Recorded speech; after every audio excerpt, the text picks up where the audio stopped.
नमस्कार, मैं हूं आपके साथ में मानसा मलिक। बंगाल में आज पहले चरण के चुनाव के प्रचार का आखिरी दिन था। ऐसे में बंगाल में तकरीबन हर पार्टी के बड़े नेता प्रचार में लगे थे। इसी दौरान आज लोकसभा में प्रधानमंत्री नरेंद्र मोदी की गैर मौजूदगी का मुद्दा उठा। कांग्रेस सांसद रवनीत सिंह बिट्टू ने कहा कि प्रधानमंत्री कहां हैं? क्या उनसे मिलने के लिए बंगाल की रैली में जाना होगा? इस सवाल के 3 मिनट के अंदर संसद का माहौल ही बदल गया। वो हुआ जिसकी कल्पना न तो रवनीत सिंह बिट्टू ने की होगी और न ही कांग्रेस के किसी नेता ने। Sir, I have to report that Rajya Sabha. Now the question hour is over. Sir एक के लिए आप बताइए भी बजट सेशन हो तो सारा देश इसे देख रहा है। प्रधानमंत्री कहां मिलेंगे? बंगाल में? यही सवाल लोकसभा में आज बजट सत्र के आखिरी दिन उठा। के लिए आप बताइए भी बजट सेशन हो और प्राइम मिनिस्टर सारा देश इसे देख रहा है, कहां मिले प्राइम मिनिस्टर को? प्रश्नकाल खत्म हो चुका था और दिन के 12:01 हो रहे थे। थैंक यू चेयरमैन साहब। सर 2 चीजें मैं पूछ रहा हूं आज। तभी लुधियाना से कांग्रेस के सांसद रवनीत सिंह बिट्टू अपनी सीट पर खड़े हुए और पीठासीन सभापति से 2 सवाल पूछने की इजाजत ली। सर 2 चीजें मैं पूछ रहा हूं आज क्योंकि बजट सेशन है जो खत्म होगा। बिट्टू के पीछे वायनाड से सांसद राहुल गांधी भी बैठे थे। वो बिट्टू को बड़े ध्यान से देख रहे थे। तभी बिट्टू ने सवाल पूछ लिया कि प्रधानमंत्री से मिलना हो तो क्या पश्चिम बंगाल की रैली में जाकर मिले? सर सबकी निगाहें सर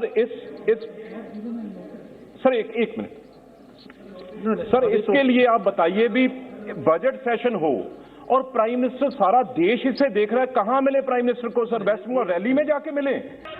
इधर बिट्टू ने अपनी बात पूरी भी नहीं की थी कि हंगामा शुरू हो गया। सत्ता पक्ष की ओर से संसदीय कार्य राज्य मंत्री अर्जुन राम मेघवाल और वित्त राज्य मंत्री अनुराग ठाकुर खड़े होकर विरोध करने लगे। अर्जुन राम मिलने के लिए तैयार रहते हैं। अर्जुन राम मेघवाल ने बिट्टू पर पलटवार करते हुए कहा कि प्रधानमंत्री पर लगाए गए आरोप गलत हैं। दर्शन करवा दीजिए। प्रधानमंत्री जी हाउस में भी आए थे। अर्जुन राम और मिलने के लिए तैयार रहते हैं। अर्जुन राम मेघवाल के इस बयान के बाद सदन की कार्रवाई फिर से सामान्य रूप से चलने लगी कि तभी अचानक संसद में जय श्री राम के नारे लगने लगे।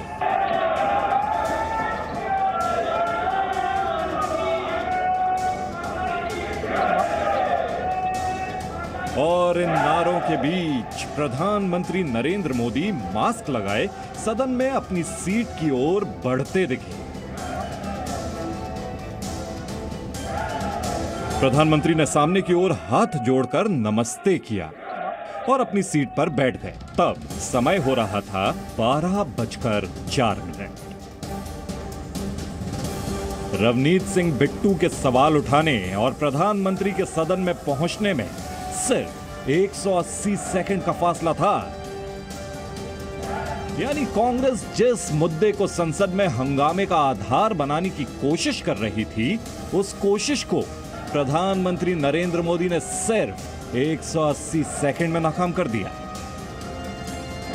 ब्यूरो रिपोर्ट, जी मीडिया।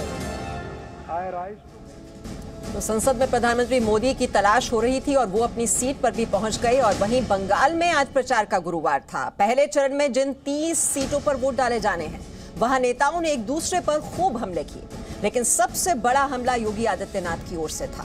कल ममता बनर्जी ने कहा था कि भगवा कपड़े में बाहर से गुंडे आ रहे हैं। आज योगी आदित्यनाथ ने कहा कि स्वामी विवेकानंद भी तो भगवा पहनते थे। ममता बनर्जी को भगवा कपड़े से इतना डर क्यों लगता है?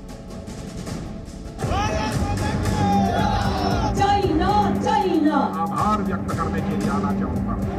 ये पहले चरण के चुनाव के रण के आखिरी दिन की तस्वीर है।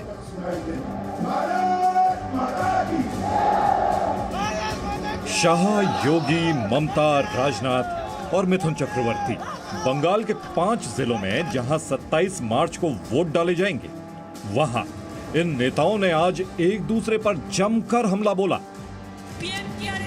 लेकिन असली रण ममता और योगी के बीच देखने के लिए मिला। कल ममता ने कहा था भगवा कपड़े पहनकर गुंडे बाहर से आ रहे हैं। आज योगी ने ममता बनर्जी को जवाब दिया और पूछा कि भगवा रंग से डरती क्यों है दीदी। अब तो दीदी इस भगवे कपड़े से भी घबराने लग गई है।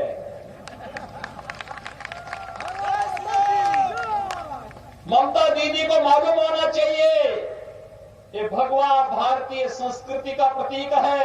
यही भगवा था जिस भगवे को पहन करके स्वामी विवेकानंद ने वैश्विक मंच पर जाकर के कहा था, गर्व से कहो हम हिंदू हैं। और काली पाड़ी योगी ने ममता के कल के बयान पर पलटवार किया तो ममता ने आज फिर से बाहरी गुंडों का मुद्दा उठाया। गुंडागिरी, दांगागिरी চোখগুলো দেখে মনে হয় ঠুকরে খেতে আসছে। আর আমি যেহেতু লড়াই করি বলে তোমায় দেখাবো, আমি তোমাকে ক্যাচ করে দেখাবে, কি দেখাবে? जय श्री राम। योगी आदित्यनाथ इतने पर भी नहीं रुके। उन्होंने जय श्री राम का नारा लगाते हुए भी ममता पर हमला किया और कहा ममता बनर्जी सरकार की उल्टी गिनती शुरू हो गई है। ज्यादा दिन नहीं, कुल मिलाकर के 40 दिन का समय है और 40 दिन के बाद भी आप देखना कि 35 दिन के बाद उल्टी गिनती प्रारंभ हो जाएगी टीएमसी के गुंडों की, क्योंकि तब बंगाल के अंदर तब टीएमसी की सरकार नहीं, भारतीय जनता पार्टी की सरकार होगी और इन शरीफ गुंडों को ढूंढ करके कानून के शिकंजे में डालने का कार्य किया जाएगा। बीजेपी की ओर से योगी आदित्यनाथ ही नहीं, अमित शाह और राजनाथ सिंह ने भी ममता बनर्जी पर हमला किया। मलेरिया और डेंगू देश भर में समाप्त हो गए, मगर दीदी ऐसी है जिसको मलेरिया से दोस्ती है, डेंगू से दोस्ती। ये बंगाल से मलेरिया और डेंगू तभी जाएगा जब दीदी जाएगी।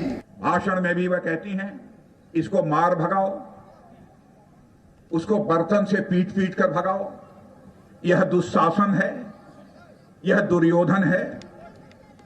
दीदी कब तक दुशासन दुर्योधन कहती रहेंगी?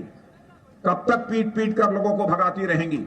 बंगाल की जनता तो आपसे यह जानना चाहती है कि 10 वर्ष तक मुख्यमंत्री रहते हुए बंगाल की जनता के लिए आपने क्या किया है।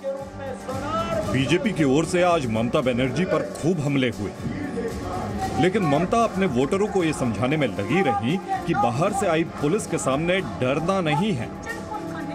उत्तर प्रदेशे बीजेपी पुलिसগুলো আসছে, রাজস্থান বিজেপি পুলিশ পাঠাচ্ছে, মধ্যপ্রদেশে বিজেপি পুলিশ পাঠাচ্ছে, ওই গুজরাটি পুলিশগুলো আসছে। মনে রাখবেন, খুব সাবধান, চিন্তা করার কোনো কারণ নেই। ভয় দেখালে আর লাঠি নিয়ে তেড়ে আসবে, মা বড়দের বলবেন খুন্তি আর হাতা নিয়ে যাবে।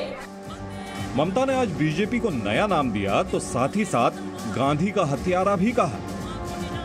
তোমরা তো গান্ধীজিকেও মেরে ফেলেছিলে। সবচেয়ে বড় জঘন্য দলের নাম হচ্ছে बीजेपी, भारतीय जघन्य पार्टी।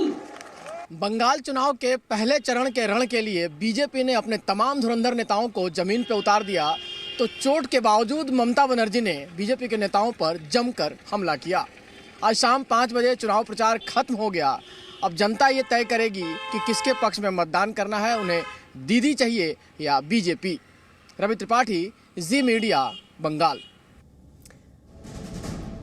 तो जिन 5 जिलों में चुनाव होने वाले हैं वहां आज हर राजनीतिक दल ने अपना सारा जोर लगा दिया था, लेकिन असली परीक्षा टीएमसी की है, क्योंकि जिन 30 सीटों पर शनिवार को वोट डाले जाएंगे वहां 2016 में टीएमसी ने शानदार प्रदर्शन किया था और 27 सीटें जीतने में कामयाब रही थी। क्या ममता बनर्जी का 2016 वाला जादू एक बार फिर से चलेगा? बंगाल के पहले चरण के रण में जहां वोट डाले जाने वाले हैं वो ममता बनर्जी का गढ़ है। पिछले लोकसभा चुनाव जो 2016 में हुए थे, यहाँ की 90% सीटों पर तृणमूल कांग्रेस की जीत हुई थी, लेकिन क्या ऐसा इस बार भी हो पाएगा? क्या 2016 की तरह ही 2021 में समीकरण ममता के साथ है? इस बात को समझने के लिए सबसे पहले इस नक्शे को देखिए। बंगाल में जिन इलाकों में पहले चरण में वोट डाले जाने हैं, उनमें बांकुरा की 4 विधानसभा सीट है, पुरुलिया की सभी 9 सीटें हैं, झारग्राम की सभी 4 सीटें हैं। पश्चिमी मिदनापुर की 7 सीटें और पूर्वी मिदनापुर की 6 सीटों पर वोट डाले जाएंगे।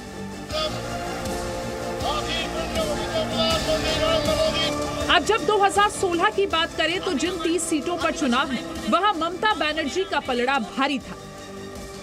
टीएमसी को 27 सीट, बीजेपी को 0, लेफ्ट और कांग्रेस को मिलाकर 2 सीट और 1 सीट अन्य को मिली थी। ये आंकड़े ममता बनर्जी को खुश कर सकते हैं। 2016 के विधानसभा चुनाव में पहले चरण की 30 में से 27 सीटों पर टीएमसी ने जीत हासिल की थी। तृणमूल कांग्रेस की नेता ममता बनर्जी इन आंकड़ों को देखकर खुश जरूर हो सकती हैं, लेकिन 2016 और 2021 के बीच में 2019 का लोकसभा चुनाव भी आता है और ये कहीं ना कहीं बीजेपी की राह आसान करता हुआ दिखता है इन इलाकों में, क्योंकि ममता बनर्जी के लिए मुश्किलें बढ़ती नजर आ रही है। 2019 के लोकसभा चुनाव में इन इलाकों में 80% सीटों पर बीजेपी ने जीत हासिल की थी। इन 5 जिलों में 8 लोकसभा सीटें हैं, जिसमें 2019 में पुरुलिया में बीजेपी, झारग्राम में बीजेपी, बांकुरा में बीजेपी, बिष्णुपुर में बीजेपी, पश्चिमी मिदनापुर के मेदिनीपुर में बीजेपी और घाटल में टीएमसी जीती थी, जबकि पूर्वी मिदनापुर की तामलुक और कांथी से टीएमसी चुनाव जीती थी। मतलब स्कोर 5 और 3 का था। इन 8 लोकसभा में से कांथी से शुवेंदु अधिकारी के पिता शिशिर अधिकारी सांसद हैं, जो बीजेपी में शामिल हो चुके हैं। तामलुक से शुवेंदु के भाई दुबेंदु अधिकारी सांसद हैं, वो भी बीजेपी को समर्थन कर रही हैं। यानी इस इलाके में इस बार टीएमसी की मुश्किल बहुत बढ़ी हुई है, जो इस चुनाव में दिख सकता है। दरअसल ये वो इलाके हैं जहां सबसे ज्यादा राजनीतिक हिंसा हुई है।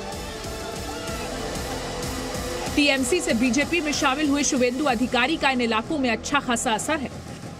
बंगाल बीजेपी अध्यक्ष दिलीप घोष खुद भी मिदनापुर से सांसद हैं। बीजेपी इस बार इन दोनों नेताओं से उम्मीद लगाए हुए है कि वो बाजी पलट देंगे और 30 में से ज्यादातर सीटों पर बीजेपी की जीत होगी। जहां एक और बीजेपी के तमाम बड़े नेता से लेकर प्रधानमंत्री नरेंद्र मोदी, गृह मंत्री अमित शाह, उत्तर प्रदेश के मुख्यमंत्री योगी आदित्यनाथ पहले चरण के मतदान के लिए धुआंधार चुनाव प्रचार किया है बंगाल में, वहीं दूसरी ओर ममता बनर्जी ने अपने पैर में लगी चोट के बावजूद भी मैदान में डटी हुई हैं। लगातार व्हीलचेयर पर वो चुनाव प्रचार करती रही पहले चरण के मतदान के लिए, लेकिन इस जो 30 सीटों पर मतदान होना है पहले चरण में, वो किसके खाते में जाएगा सिर्फ 2 मई को पता लग पाएगा। मेदिनीपुर से कैमरा पर्सन फेलिक्स चौकीदार के साथ पूजा मेहता, जी मीडिया। तो जिन इलाकों में शनिवार को मतदान होना है वहां माना जाता है कि शुवेंदु अधिकारी का अच्छा खासा प्रभाव है। शुवेंदु अधिकारी जो पहले टीएमसी में थे, अब बीजेपी में हैं और बीजेपी को उम्मीद है कि वो उनके लिए ट्रम्प कार्ड साबित होंगे। एक छोटे से ब्रेक के लिए यहाँ पर रुक रहे हैं, लौटते हैं। Presenting B News app available on Google Play and App Store. Download it now.